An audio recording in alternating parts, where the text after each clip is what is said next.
रहीम। आज एक नई वीडियो के साथ हम आपकी खिदमत में हाज़िर हैं।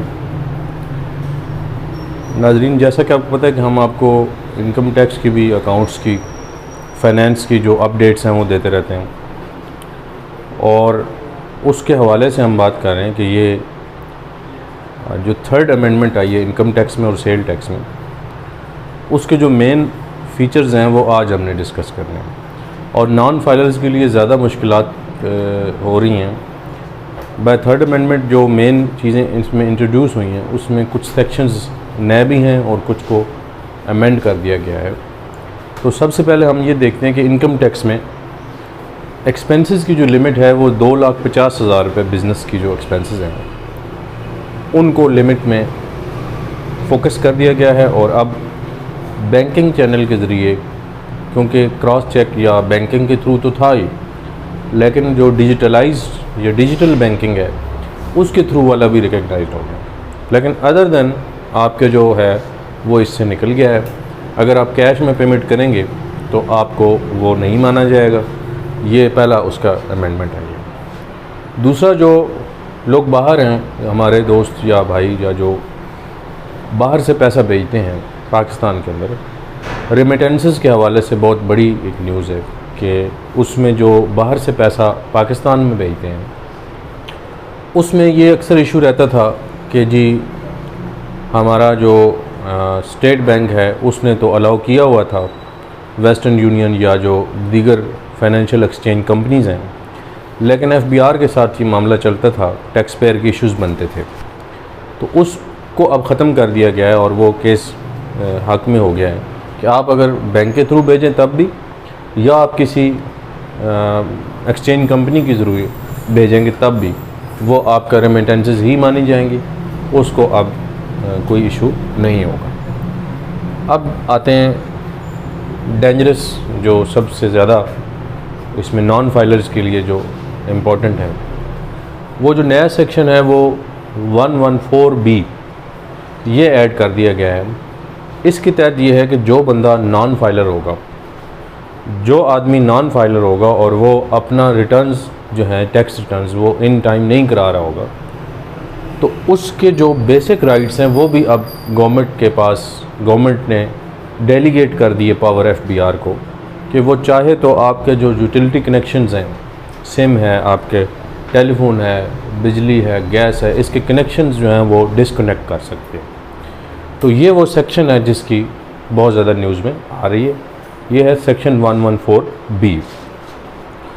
इसी तरह से एक और सेक्शन जो बहुत ही इम्पोर्टेंट इसमें ऐड किया गया नया, वो सेक्शन 175B है। उसके तहत ये है कि जो नादरा के पास जो इन्फॉर्मेशन है आपकी, अब लीगली जो है वो नादरा जो हमारा डिपार्टमेंट है वो पाबंद हो गया है तमाम लोगों का डाटा देने का एफबीआर को। एफबीआर मांगे तब भी, और वो अगर ट्रांजैक्शन देना चाहे तो तब भी। तो ये आपस में पहले तो लिंक ही थे, लेकिन अब जो है ना वो बाकायदा इसको एक लीगलाइज कर दिया गया है, और ये चीज़ भी इसमें इम्पोर्टेंट है। उसके बाद फिर सेक्शन 182 जो है पेनल्टीज़ का नॉन फाइलिंग वाला, उसमें जो सैलरी वाले की लिमिट थी वो 5,000 थी, और नॉन सैलरीड की जो थी वो 40,000 रुपीज़ थी।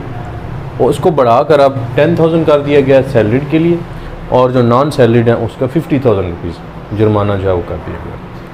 इसी तरह से सेक्शन 235 जो है वो बिजली के बिलों के ऊपर, कि अगर कोई ऐसा प्रोफेशनल या ऐसा आदमी अकाउंटेंट है या कोई वकील है या कोई डॉक्टर है जो अपने घर में क्लिनिक चला रहा है या अपने ऑफिस का काम जो है वो अपना प्रोफेशन वो चला रहा है अपने डोमेस्टिक मीटर के ऊपर, तो अब तो ये सेक्शन जो है इसमें अब उन्होंने कहा है कि उससे एडवांस टैक्स की फॉर्म में, क्योंकि वो तभी रिटर्न कराएगा जब वो मजबूर होगा, वैसे तो कोई भी नहीं कराएगा।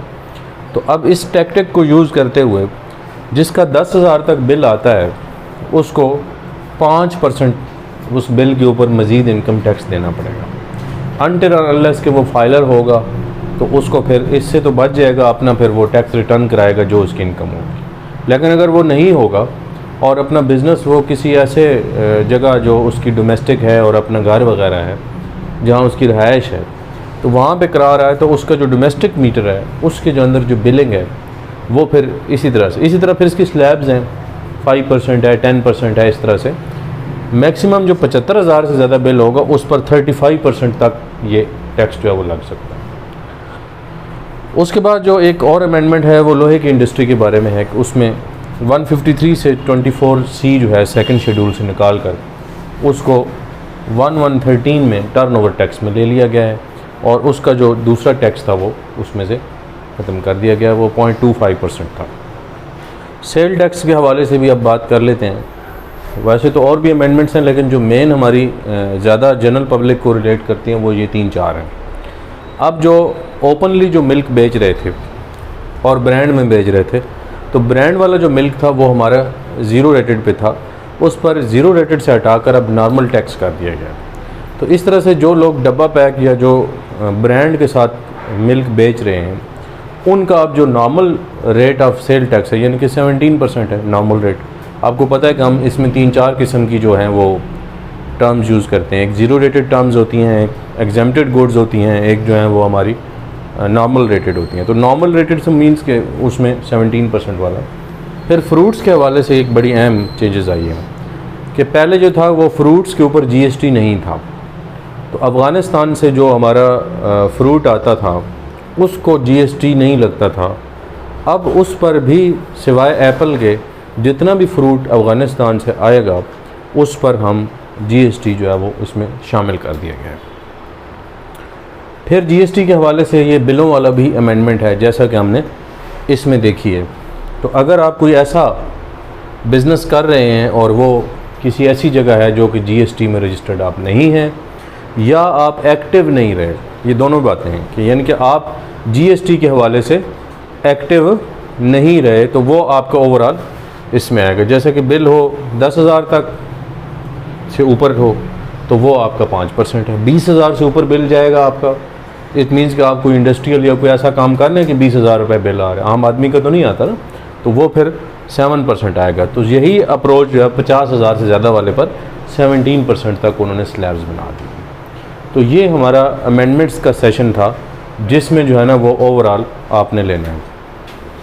तो इसके अंदर मैं उम्मीद करता हूँ कि ये वीडियो आपको पसंद आई होगी। Thank you.